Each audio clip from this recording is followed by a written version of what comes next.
Hey, this is Brent with Courses by iBrent, and today I want to introduce a new series that I'm going to create, and we'll go through the first tutorial within this series. I want to follow along with what Apple has provided in their Develop in Swift tutorials, and here there's quite a few tutorials, and I'll create videos on each one of these depending on how big they are. I might have multiple videos. But we want to go through each of these one at a time. So in today's video, we're going to talk about exploring Xcode and creating our first SwiftUI app. So if you haven't already, make sure you download and install Xcode. When you look at the tutorial, it references downloading Xcode from the Mac App Store. It also talks about making sure when it launches the first time you have to download some additional components. So make sure you download the iOS component. And then it's quite a large download, so be prepared for that. But yeah, let's go ahead and jump into Xcode. Now we have Xcode installed. In this video, I'm using version 26.0.1. And when you look at the tutorial, you'll notice that it's going to reference an older version of Xcode. There are some discrepancies in the written text of this tutorial, and I'll talk about those as I go through my video. But I just wanted to call that out because sometimes it'll reference something and you'll go to find it and it won't be there. So with Xcode open, create new project. From here, we're going to create an iOS app and then select app and choose next. We'll give this a name. We're going to call this chat prototype. For the team name, we don't need to worry about that right now. When you get ready to deploy an app, you'll need to register as a developer, but we won't worry about that today. Here, the organization identifier, you're going to want to use something that is unique.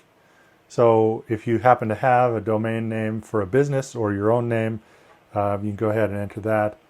So I've got that set up. And then we want to make sure we've selected SwiftUI and then Swift for the language. And then for testing and for storage, we're going to select none because we're not going to do anything with that at the moment. Go ahead and click next. Here we want to find a place to save this project. It'll create a folder with all the files that you need. So I'm going to save that to my desktop. Also, we can uncheck source control for now. We won't talk about it today, but in a future video we'll cover that. Go ahead and click create. So when Xcode opens for the first time, it's going to present you with this view. On the left, you have the project navigator, and this is where you have all the files in the folder that was created, and then you can quickly go in between each file. Here you've got your code editor, and if you haven't used programming language before, we'll talk about a few of these things as we go, but just be aware that this is unique to Xcode. There are other code editors for other programming languages that do similar things. And so just be aware of that. Once you've learned to program in one programming language, you will find that learning another language is fairly straightforward. Here on the right, we have our preview window. It's also referred to as the canvas. If you don't see this, you can go ahead and under editor, make sure that canvas is selected. If it's not selected, and you're not seeing that, then you'll go ahead and choose editor and then select canvas. Now, canvas only shows up when the file has a view for a visual element. And sometimes you'll write code in a file that doesn't have any visual elements. And so you may not see that every time. So for example, if I click over to the chat prototype app.swift, you'll see that this is, there's not an associated view to this element. So we don't worry about that, but just be aware that some files will have a SwiftUI preview and other files won't. If we're in our content view file, you'll see the preview window. The window again, you need to make sure that you've downloaded the iOS component, which includes the iOS simulator, which is what is running behind this preview. So if you haven't downloaded those yet, you can still start editing text, but it's not going to show up in this automatic preview. Notice over here we've got some different things. We've got a curly brace, and within those curly brace we've got other texts, and then in some cases you'll have a parentheses and you'll have text within those parentheses. Whenever you use parentheses, it's usually associated with the line of text that you're working in, and it'll be associated directly with the text that is before it. When you use curly braces, it's a way to create structure and allows you to set up multiple lines of text. And so it's just a way of organizing.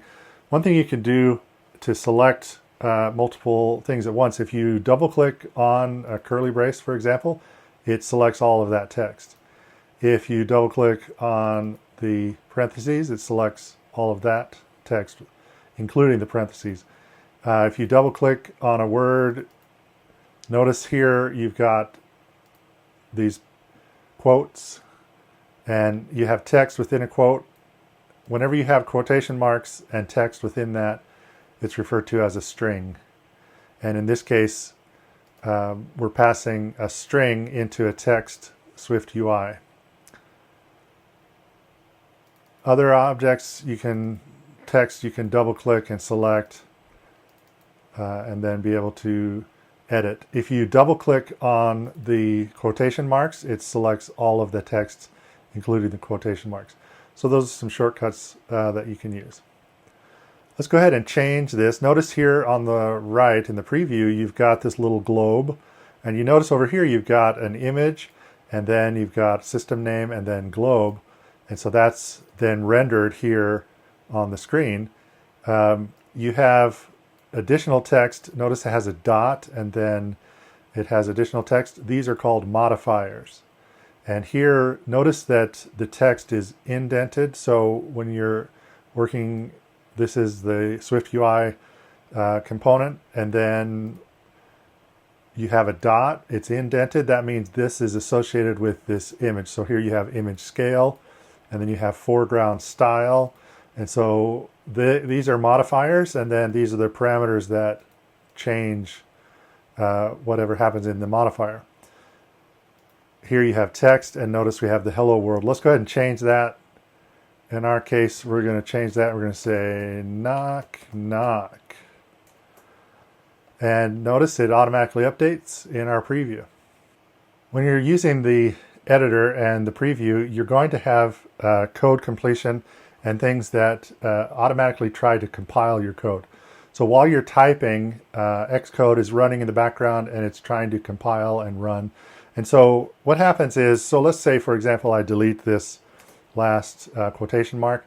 It's now going to throw an error because it tried to compile this and it's incomplete. You get an error down here, you get an error in the preview, you get a little error indicator up here, even up here at the top. So there's a lot of places where it's saying, hey, something's wrong. If you open that, there's a couple of things going on here. At the bottom it says undetermined string literal.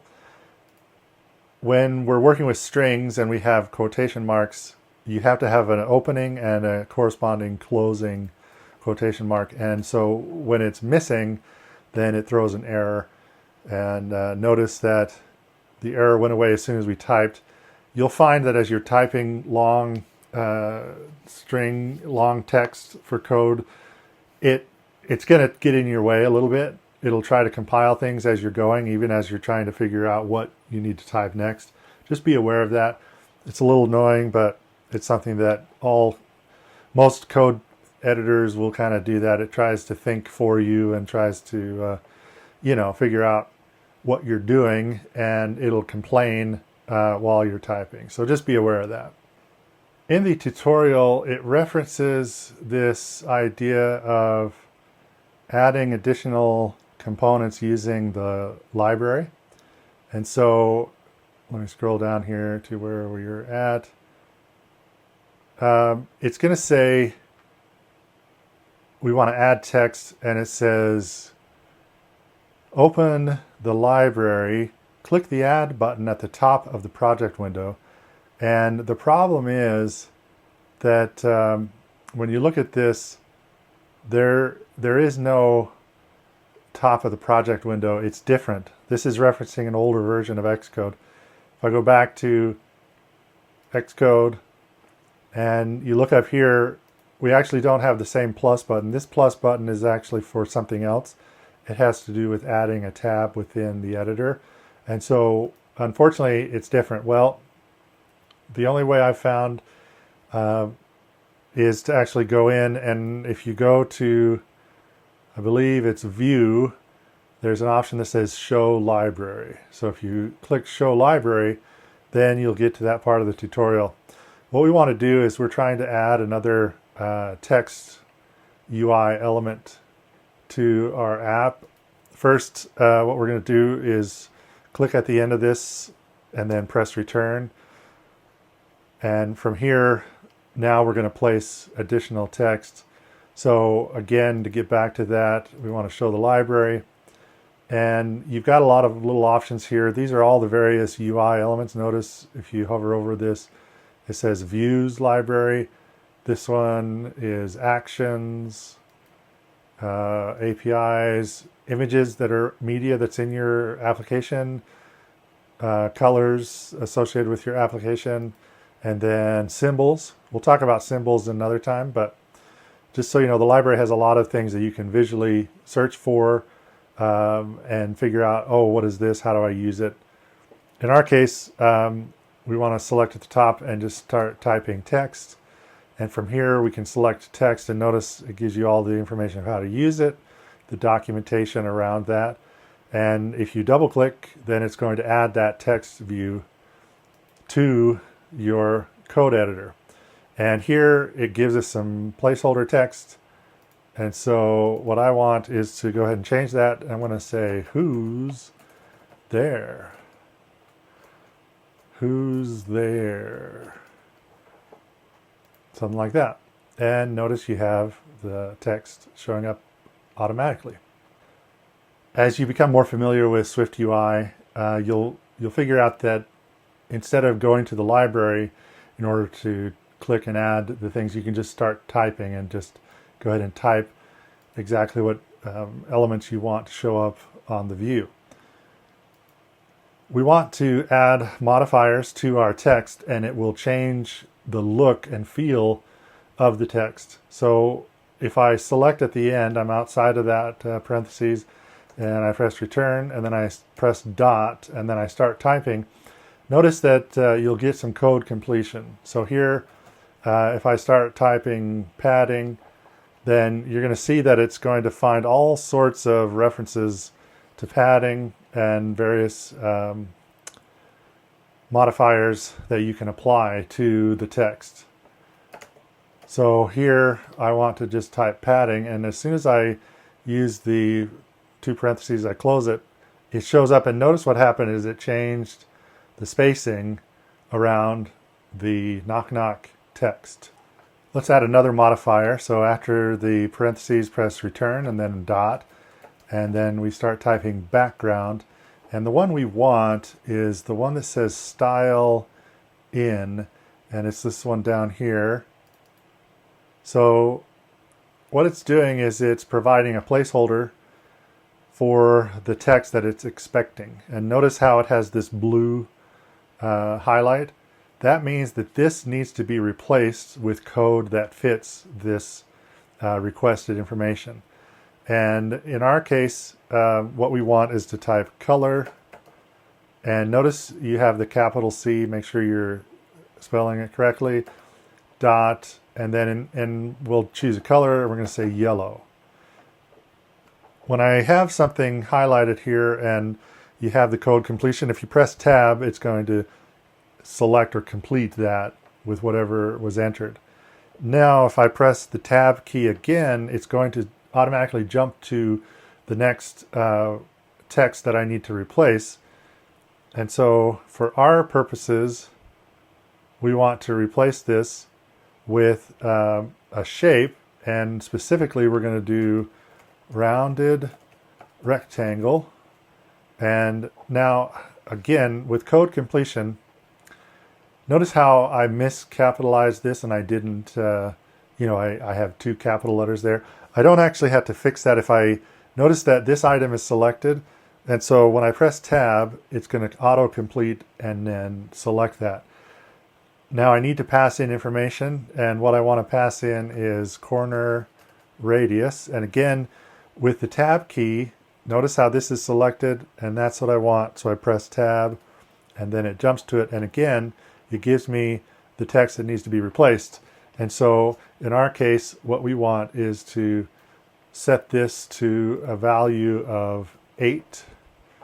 And again, notice what's happened. In the text view, we now have a background, and it is yellow, and it is a rounded rectangle.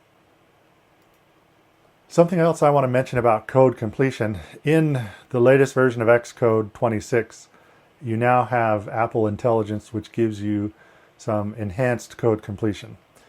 When you went to install Xcode and you saw the components, one of them was a code completion Apple Intelligence item, and it's a large language model that is installed onto your Mac, and then it provides intelligence to help as you're coding. Now, I have lots of opinions about that. Many people have lots of opinions about using AI. I think it's an important tool. I think it's something you need to use to figure out how to leverage that. But this, again, personal opinion here. When I use the Apple Intelligence for code completion, it is, I don't know how to describe it except aggressive. Meaning it's going to suggest things that are wildly not related, and it tries to do things for you almost too much. So my advice, and again, personal opinion here, you can code however you want. My advice is to turn that off. If you go into settings and you come down here, it's this predictive code completion. Now, I'm not using that, but if you happen to want to use it, go ahead and download it and reference it. Otherwise, if you want to turn this off, so let's say you had installed it, and you may have noticed that the code completion is like aggressive. Again, I don't know how else to describe it. It wants to do everything for you, but it really doesn't understand what you're trying to do. And I feel like you should learn how to use the code editor without the AI autocomplete. And then when you're more comfortable with it, go ahead, turn it on, and use it. If you did install it, to uninstall it, you come down here, you click the info button, and then it would say delete, and you would delete it or remove it. And so, again, just my opinion, go ahead, knock yourself out. I'm going to turn it off for the sake of these videos. When we talk about adding modifiers to your code, you'll notice that we put them in a certain order. So for example, we have padding, and then we have background color.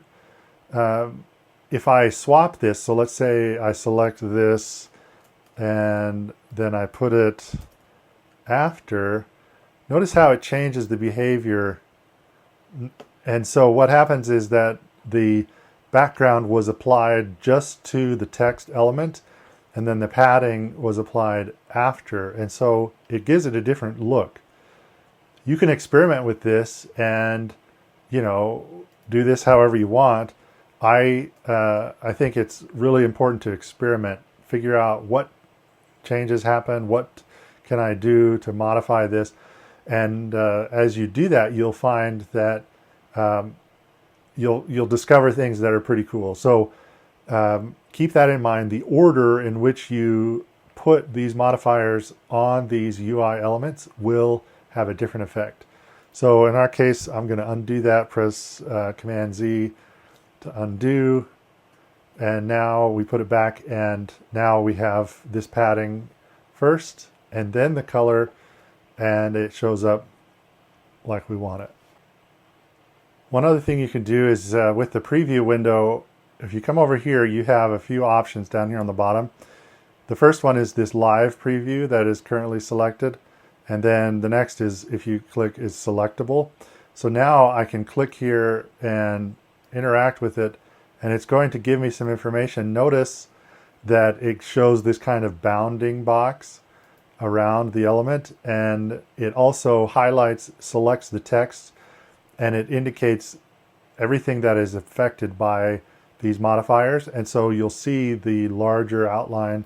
And then when I select, like, for example, this text, this is the visual bounds of what's shown right now. So as you experiment with adding modifiers, you can take a look at this selectable to kind of give yourself a little more information. Let's switch back to the live view. So as we edit text, we can see it automatically update.